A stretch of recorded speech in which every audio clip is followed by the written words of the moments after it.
My mother-in-law locked me in a bathroom while I was in labor at my sister-in-law's wedding. She nearly killed my baby to avoid ruining the ceremony.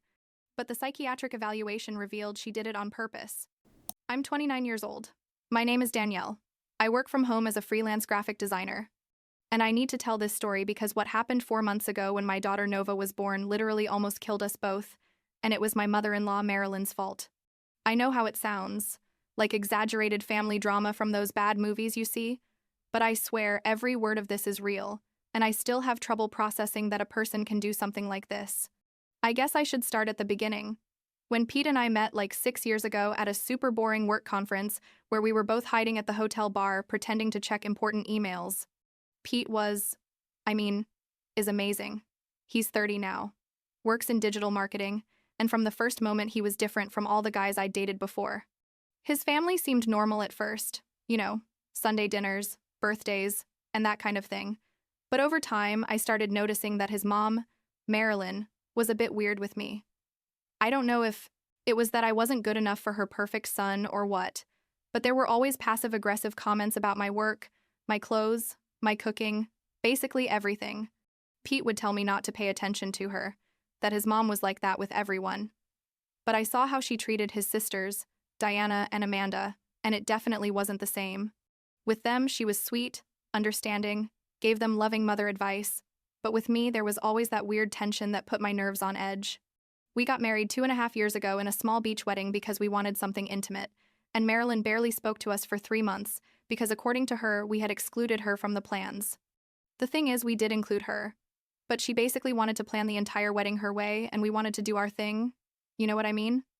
So we got past that, or at least I thought we had gotten past it, and life went on more or less normally. Pete is the middle child. Diana is 28 and married to Lucas, who's super cool. And Amanda is 24 and at that time was planning her wedding.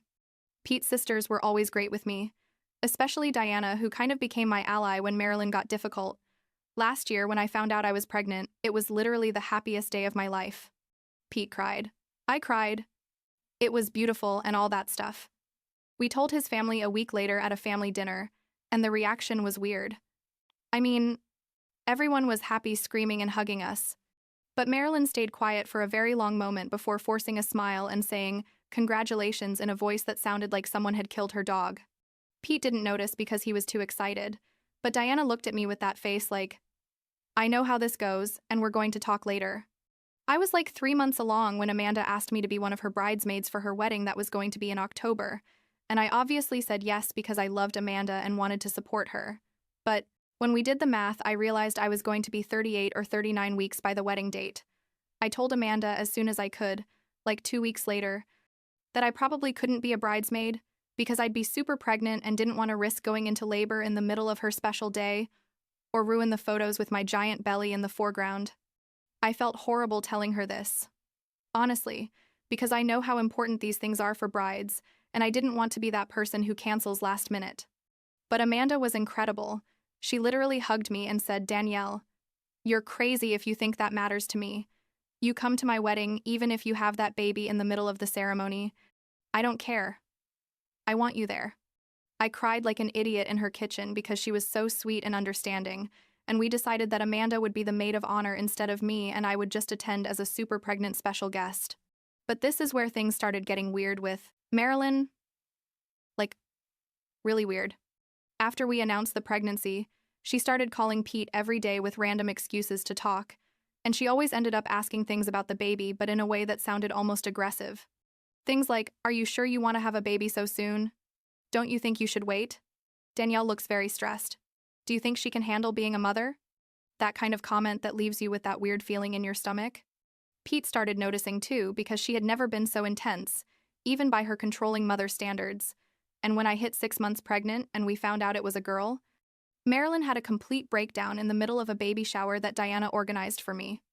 I don't remember exactly what triggered it. I think someone mentioned we were going to name the baby Nova, and Marilyn exploded saying that name was horrible. That why weren't we using her mother's name, which was Helen, that we didn't know anything about raising children, and were making all the wrong decisions. Pete took her out of Diana's house, and they had a giant fight in the yard that we could all hear through the windows, with Pete yelling at her that if she couldn't behave like a normal person, she was going to have to stay away from us. I felt terrible because I didn't want to cause problems in his family, but Diana and Amanda told me this wasn't my fault, that Marilyn had been acting increasingly strange since we announced the pregnancy and someone had to set boundaries. Like 2 months passed after that and Marilyn apologized. I mean, kind of an apology where she basically said she was stressed and excited about the baby and it got out of control. But Pete made it clear that if she did something like that again, she wasn't going to meet her granddaughter. We thought things were better. She stopped calling as much, and when we saw each other at family events, she behaved relatively normally. Although I always felt her eyes on me in a way that gave me goosebumps. Amanda's wedding was scheduled for October 14th, and I was going to be exactly 39 weeks that day. So my doctor told me I could technically go, but someone should be with me at all times, just in case. And obviously Pete was going to be stuck to me like glue. The wedding day dawned beautiful, like those perfect fall days with blue skies and fresh but not cold air, and I felt enormous. Literally like a whale in an emerald green maternity dress that Diana had helped me find because nothing fit me well at that point.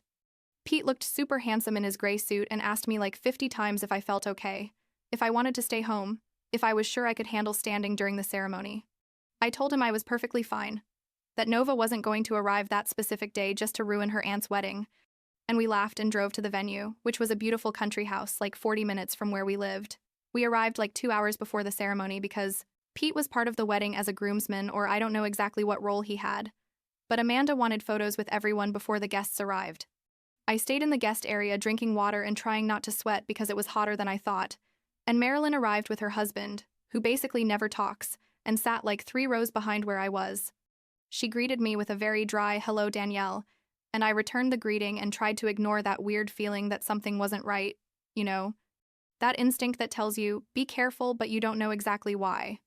The ceremony was going to start in like 20 minutes, and I needed to go to the bathroom because pregnant at 39 weeks means you need to go to the bathroom every 15 minutes without fail. So I told one of the wedding coordinators where the nearest bathroom was and went up to the second floor of the house where there was a private bathroom far from the main area. I went in, did my thing, washed my hands, and when I was about to leave, I felt something weird, like something had broken inside me. And suddenly there was liquid everywhere on my legs and on the floor. My first thought was, oh shit, oh shit, oh shit, this can't be happening. And then came the first contraction, which was like someone was splitting me in two with an axe. I grabbed onto the sink, trying to breathe like they had taught us in the birthing classes Pete and I had taken. But the pain was insane. Like worse than I had imagined. And I took out my phone to call Pete when I heard someone knocking on the door. I said occupied in a voice that sounded like I was dying. And then I heard Marilyn's voice asking if I was okay. I told her no, that my water had broken and I needed her to call Pete immediately. And she opened the door. I opened it because it wasn't locked. And she came in with this face I can't describe, like a mixture of anger and weird satisfaction. Danielle, you need to calm down, she told me in a super controlled voice. The wedding is about to start and you can't ruin Amanda's day with this. I looked at her like she had grown 3 heads, because what kind of person says that when someone is clearly in labor? And I tried to leave the bathroom to go find Pete myself, but another contraction knocked me down, and I almost fell to the floor. Marilyn grabbed me by the arm, not carefully but like rough, and told me to stay still, that she was going to call Pete after the ceremony. I screamed at her that she was crazy, that I needed to go to the hospital now, that my baby could be in danger, but she took my phone from my hand, left the bathroom, and closed the door. I heard her lock it from the outside, that click that tells you you're locked in, and I started screaming her name, banging on the door, but the bathroom was on the 2nd floor at the end of a hallway, and the music had already started downstairs for the ceremony, so no one heard me. I screamed until I lost my voice, until I could only make hoarse and pathetic sounds, and the contractions kept coming closer and closer together, stronger and stronger, and I was alone in that bathroom, feeling like I was going to die and wondering if anyone was going to find me in time. I don't know exactly how much time passed. Maybe 40 minutes, maybe an hour, but at the time it felt like an eternity. I tried to open the window, but it was sealed. I tried to break down the door, but I was too weak and the pain was too much. I tried to stay conscious, but my body wasn't cooperating. The last thing I remember is lying on the bathroom floor, with my face against the cold tiles, thinking about Nova and Pete, and that this couldn't be how everything was going to end. And then nothing. Just black. When I woke up, I was on a stretcher being carried by paramedics, and Pete was running beside me, screaming my name with his face full of tears and panic. He told me later that when the ceremony ended, he looked for me everywhere, asking everyone if they had seen me, and that his mom acted super normal for like 20 minutes before he confronted her directly. According to Pete, when he grabbed her by the arm and asked where I was, Marilyn broke down and confessed everything, that she had locked me in the second-floor bathroom because she didn't want me to ruin the wedding, that she thought I could hold on until the ceremony was over and no one would notice. Pete left her standing there and ran upstairs, broke down the bathroom door with help from Lucas and a couple of groomsmen, and found me unconscious on the floor in a pool of blood and amniotic fluid.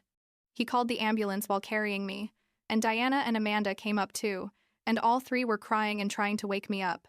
Pete told me he thought he had lost me, that he thought he had lost Nova, and that in that moment he swore his mother was dead to him no matter what happened next.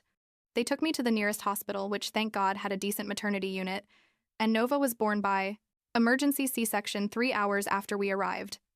She was fine, perfectly healthy at 7 pounds and screaming like a champion, and when the nurse put her on my chest and I saw her wrinkled, perfect little face, I felt like all the horror of the last hours didn't matter because she was here, and she was okay.